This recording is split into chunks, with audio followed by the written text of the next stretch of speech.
Welcome back to Walsall Fan TV. The joy and the pain. A little bit more joy lately, but Forest Green on Saturday is a potential banana skin. Evan Smith is with us from Forest Green Rovers. How you doing, Evan? All right, thank you, Simon. What about yourself? I'm good. I'm in dreamland, really, with Walsall at the minute. It's very surprising. The run of form we're on, and absolutely buzzing and loving it. Things not going quite so well for Forest Green at the minute. Troy Deeney, that experiment didn't work, did he? No, absolutely not, Simon. I'm afraid that Troy Deeney, for all the hype surrounding him when he came in as a player coach, I think he's a dim and distant memory, unfortunately. One that would rather forget in a nightmare. Steve Cottrell is a much more established manager, isn't he? You feel more confident of staying up with Steve Cottrell in charge? Absolutely, 100%. And he's a West Country lad, I think helps. Having managed Cheltenham, Bristol City, Shrewsbury, it all in a very similar area. I think he's the right chap for the job because he lives, an hour away. He can go home. And having been seriously ill with COVID not that long ago, I think that stability of having home and football is a good balance at the moment for him. Walsall's previous manager, Mike Flynn, he didn't move. So he was commuting from Newport to Walsall and staying over at the village and that sort of thing, which guys of their age are always going to sort of turn to something, aren't they, if they're spending a lot of nights away. And Jose Mourinho. Same again, isn't he? Yeah. Same again. Forest Green, 23rd, 27 points, scored 34, 62 against. So it's the defence that has been the biggest challenge. Well, I suppose scoring goals as well, I guess. But Vincente Reyes on loan from Norwich, is he going to help you, you think? The performances I've seen Vicente Reyes perform are very, very accomplished for a young goalkeeper. It's just how long we can keep him because he's on this sanity loan that keeps being extended. It's just at some point, will Norwich start to take note of that and think that he deserves a championship bench position? Yeah, I think that's a difficult one, really. I think the form of Forest Green it's not too bad, actually. Not too bad considering your position in the league. I think 1-2 drawn, 1 lost 2 in the last 5.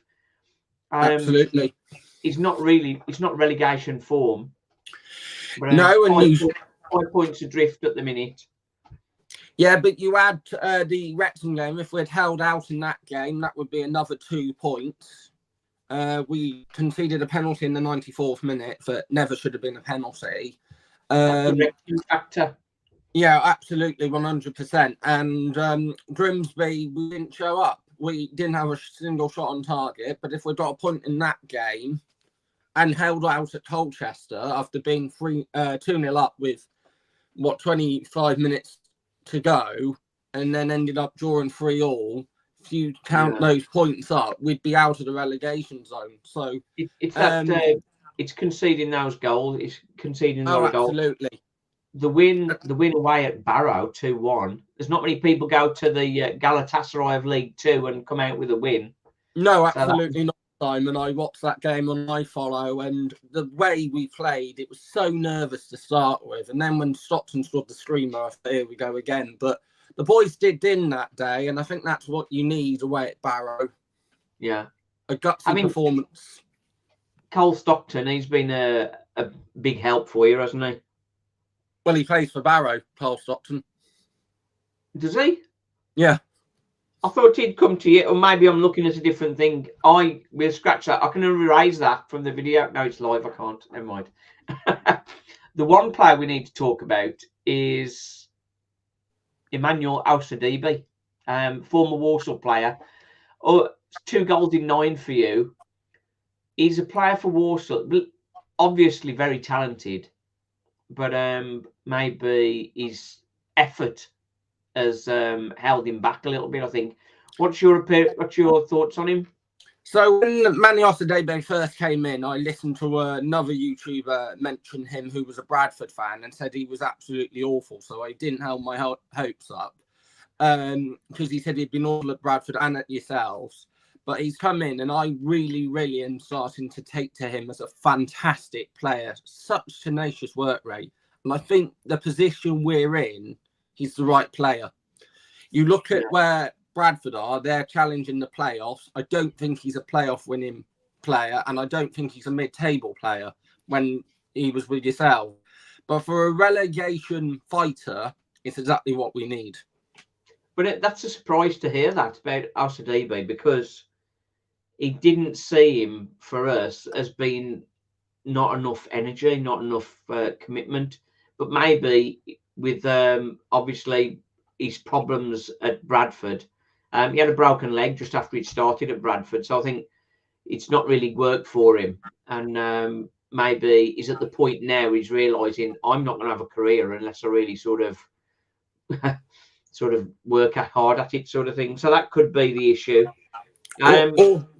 Also, though, I think with him is if there's something to play for, he wants to play for it. But if you're just mid-table, what's the point of playing? I get you.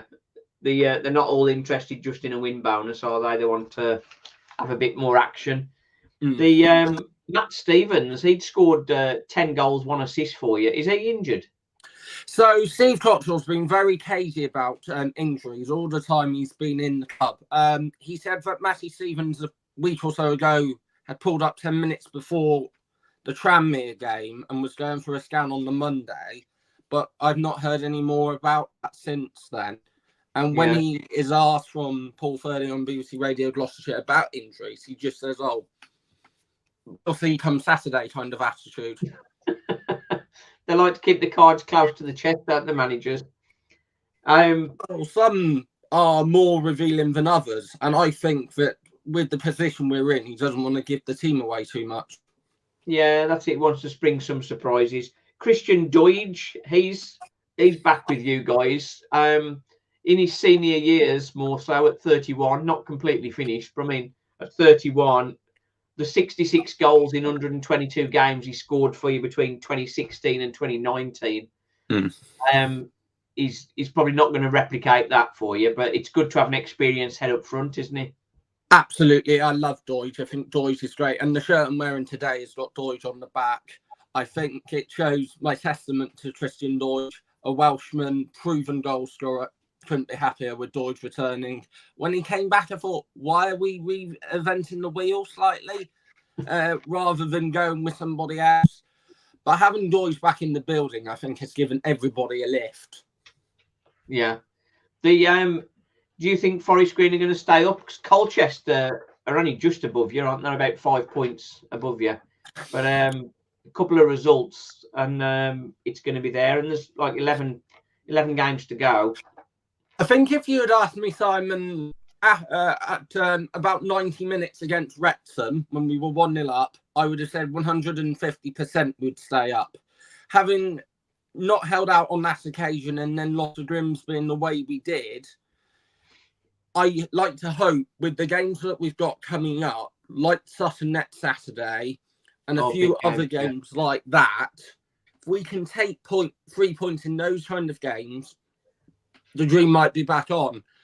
I would just say we have to, sides like Sutton, but also sides like yourselves who are in the playoffs as potential. The middle table sides, I don't think really matter because there's nothing to play for. If we can win those or draw those, that's extra. Yeah, just picking. It's a case of just picking points up, isn't it? I remember a couple of years ago now, Forest Green were on a 20-odd games unbeaten. And we came to you guys, and my video for that's a very funny one. That's when I got thrown over a fence by Stephen to get into the ground. Yeah, you told me. Yeah, I remember. I remember that season, but we've never actually beaten you. I don't think at the New Lawn. No.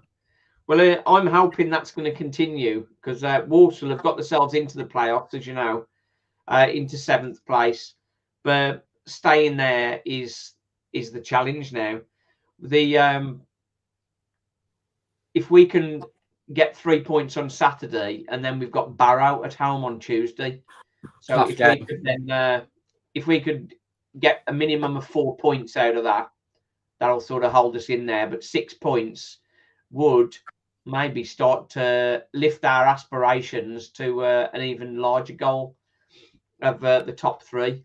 I wouldn't say that's out of reach by any stretch, and I'd like to see Walsall go back up to League One. I was saying that yesterday, but hopefully that can start against Barrow.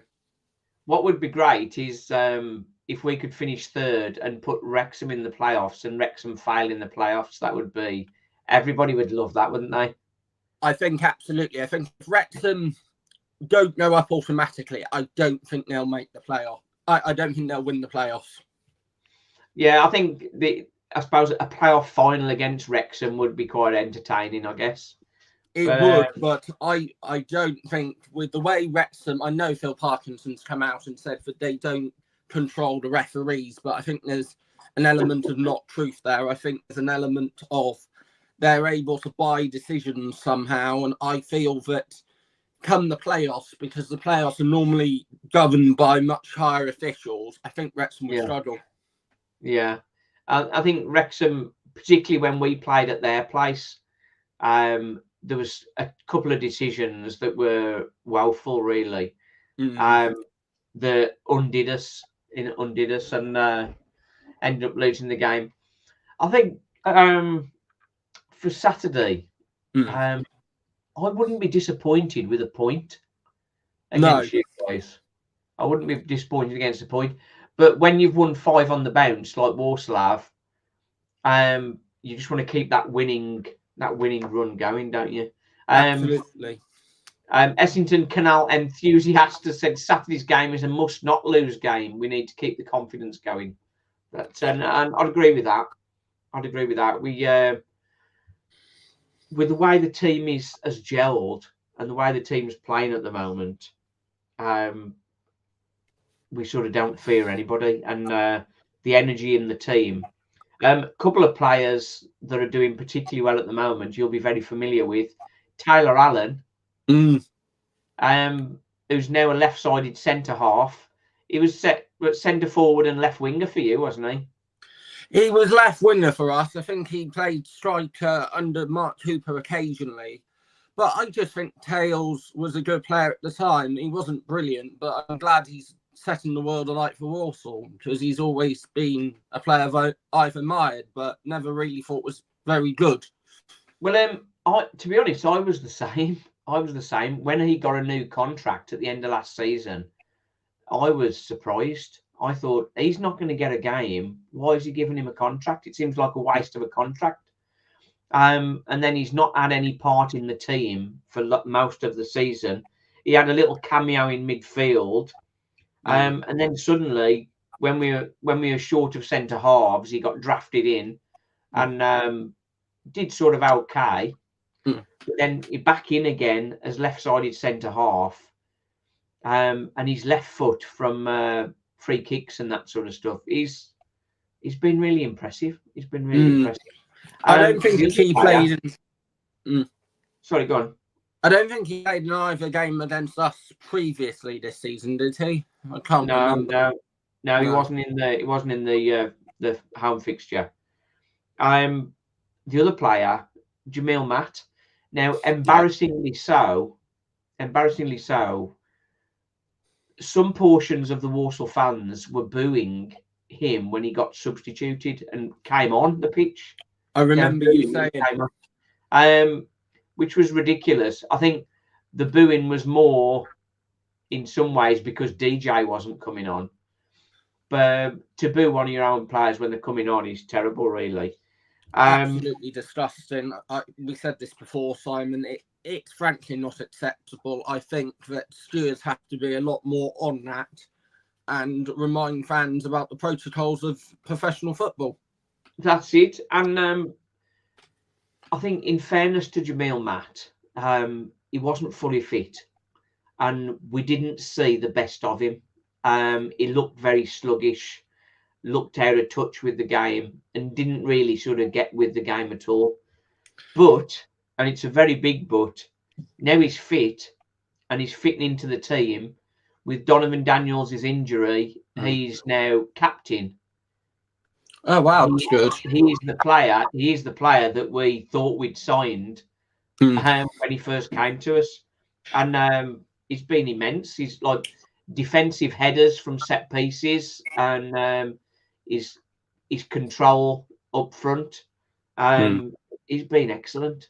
I did think he'd come good, and the other thing, and the other thing is he was captain for us for periods. I think that leadership role really helps Jammer come out of himself when he's commanding the other 10 players on the pitch. I think it gives him confidence. And I think the other thing with Jamil Matt is earlier in the season, he came out and said, didn't he, that he was struggling on and off the pitch. Yeah. So was the off-field issues, whatever they were, more pressing than what was on the field? But now he's put those to one side. He's actually able to concentrate on his job. Yeah. And then, say it's been excellent. I think Walsall's backline is full of very inexperienced young players. Jackson Smith has become the number one. Owen Evans not had a great season. Last season he was superb for us, but this season it's just not quite felt right for him somehow. Jackson Smith's come in and done very well and kept the shirt. But he's a very young keeper. We've got Emanuel Adegboyega. He's on loan from Norwich, similar to Ray's.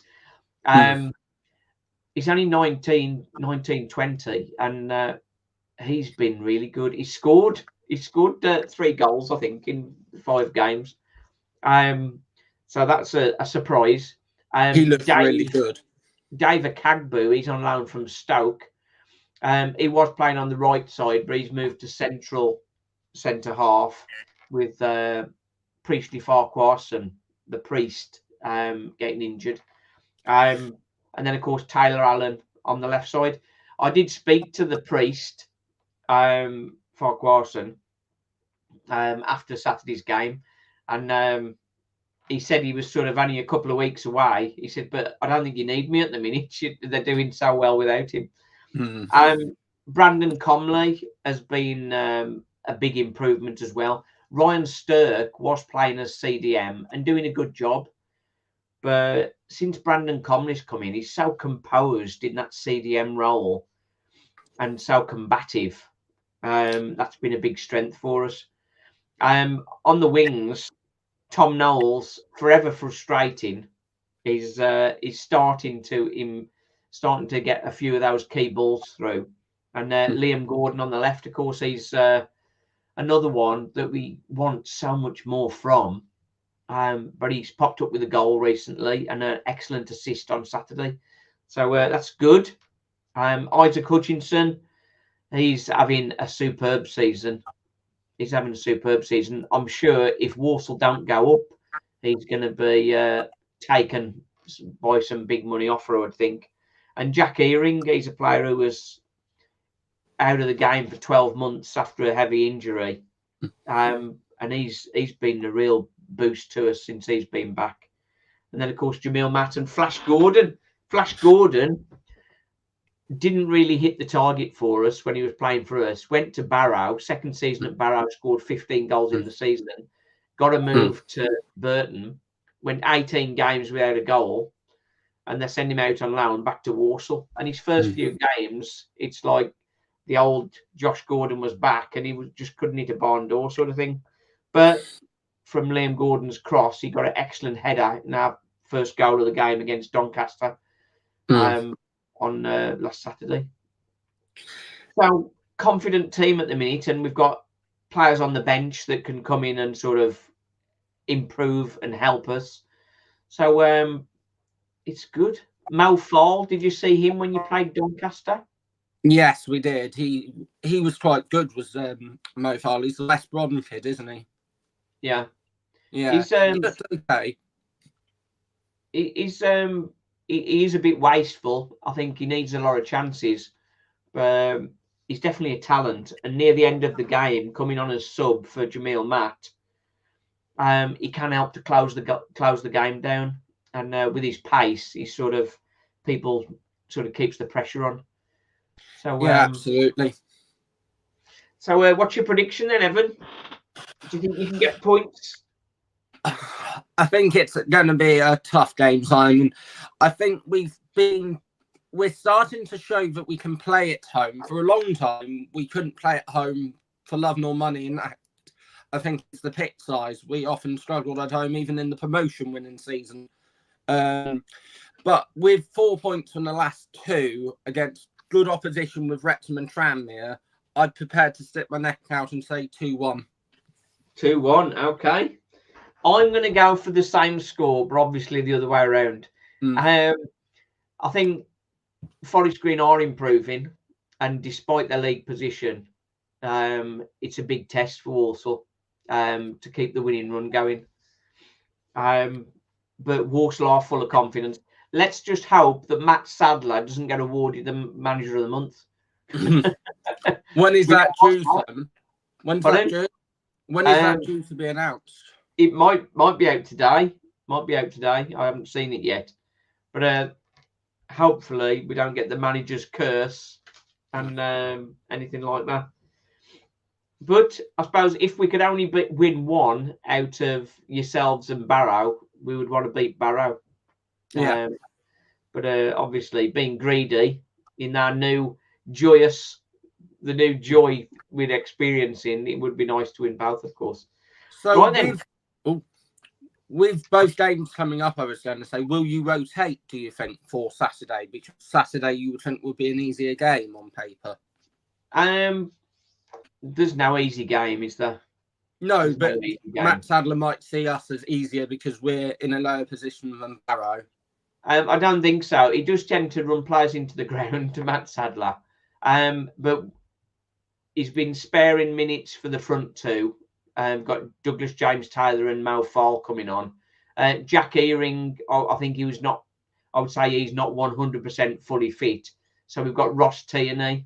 He's been coming on and doing that. The risk for Walsall is if we were to lose a centre half, we'd be in trouble because we're down to bare bones at the back.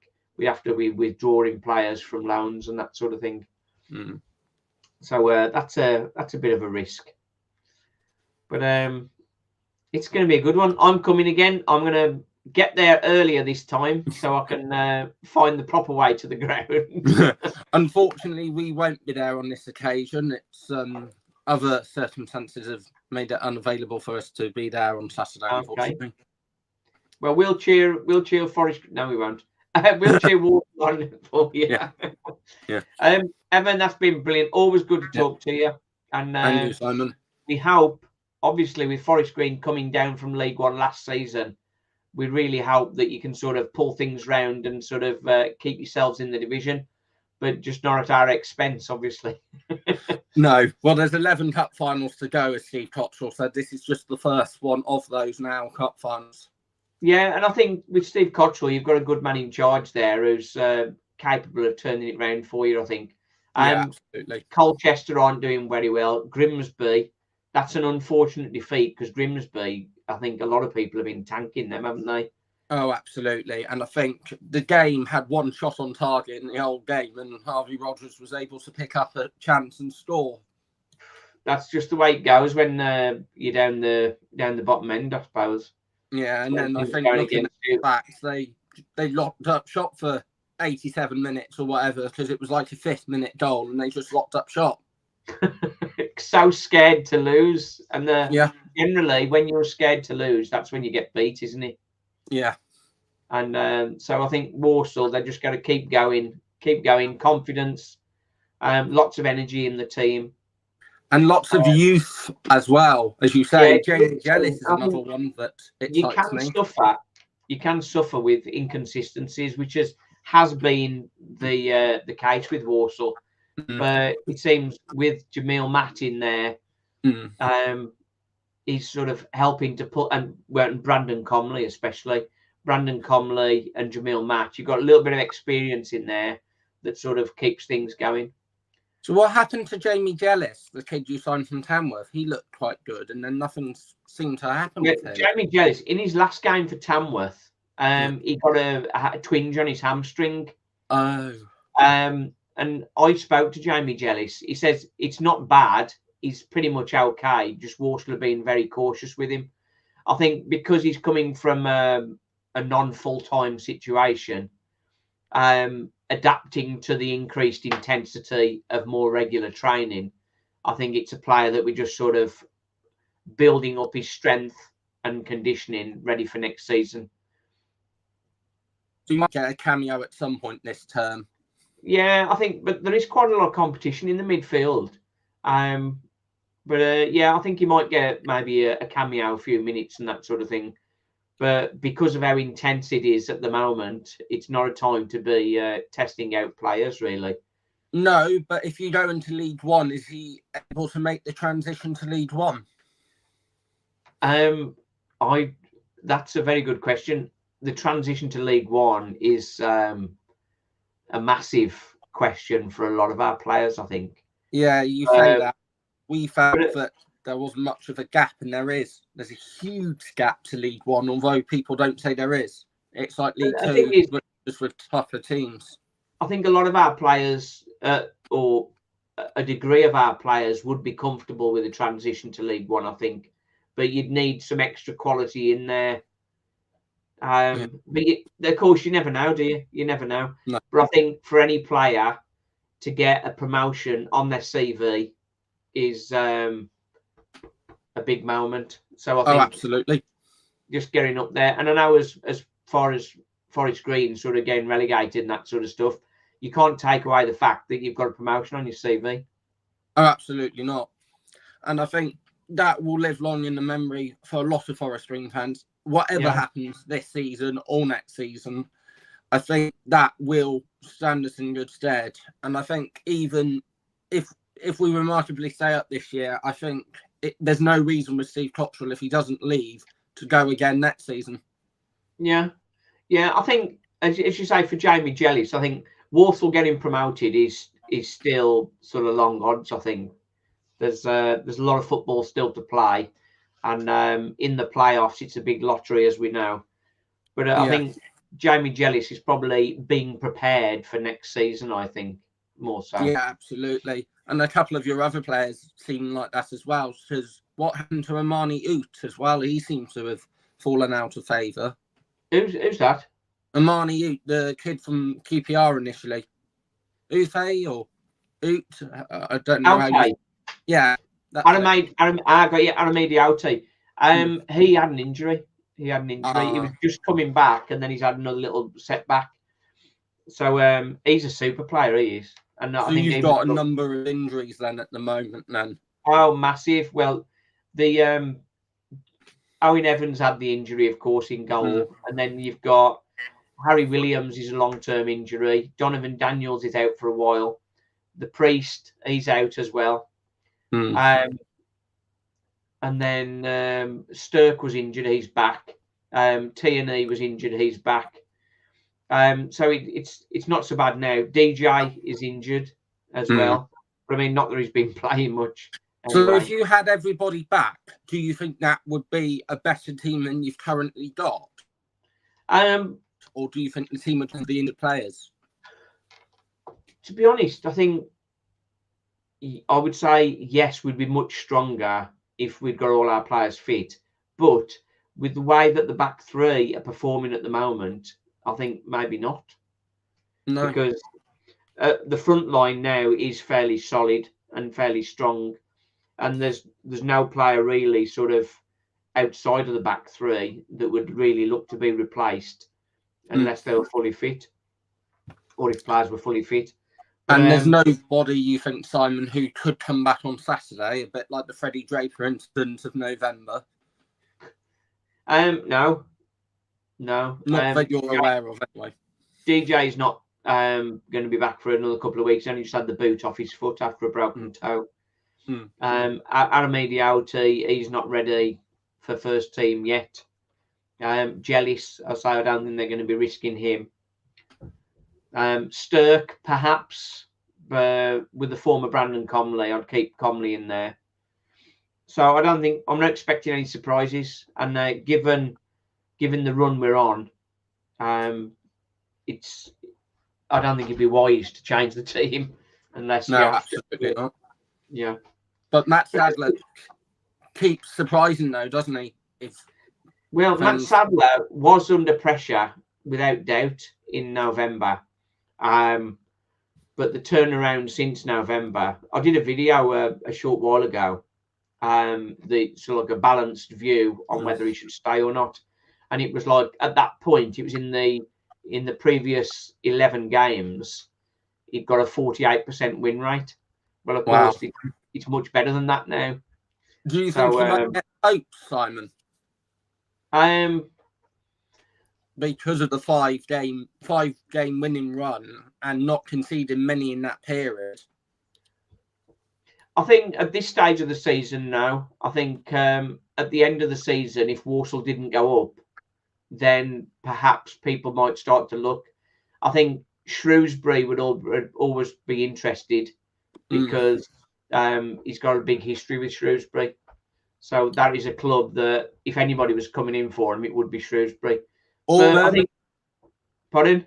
Birmingham, perhaps, with Tony Mowbray receiving treatment for his illness? I don't think he's got enough experience, really, to go to that level. Well, we've seen it before with Rob Edwards and people. They jumped up and are now proving themselves in the Premiership. Yeah, I suppose you're right. At the moment, I'm just focusing on where we are and one game at a time. We're not trying to get carried away and thinking about playoffs or even the potential top three. Or not even the title. I guess you can forget title for at the moment. No. But you're not that far off the top of the league, are you? How far are you off, man? I'm not looking. I'm not looking. No. It's about 11 points or something like that. I'm just focusing on one game at a time. And I think as long as Walsall continue to do that, just one game at a time, just focusing on trying to get 3 points on Saturday, and then we just look on to the next game after that. I think that's the Potshaw's mantra as well at the moment. Yeah, that's it. You can't get carried away with any result or any run of form, because as soon as you think you're destined to win every game, you know what happens? You get slapped down, and it's all over. So Walsall just got to keep focus on Saturday and get it 3 points. What we need to do as well. I think even fans might think if we can get, say, above Colchester and Grimsby, fans might think it's all over. At that point, we're out and we're away. I think if we keep going, then maybe, but we can so easily get dragged back into a relegation mire. Well, the thing is, as you say, you got Sutton to play. If you can get a win at Sutton, it's at home to Sutton. If you get a win at home to Sutton, and then you're just one win out of survival, aren't you? Then and but the form you're on, the form Forest Green are on, they are likely to get out of it. Although Colchester and Grimsby still have to play each other. Well, in a rearranged game from the night that we went to Barrow, so that still has to be played. So ideally, we want to draw from that, and then you never know. But if one of those wins, but to be fair, as I keep then told by my dad, if we get one, if we don't need to worry about Sutton, it's the sides above us. Absolutely, absolutely. I think you just got to keep going, and I think if you keep going with the current form you're on, you'll be okay.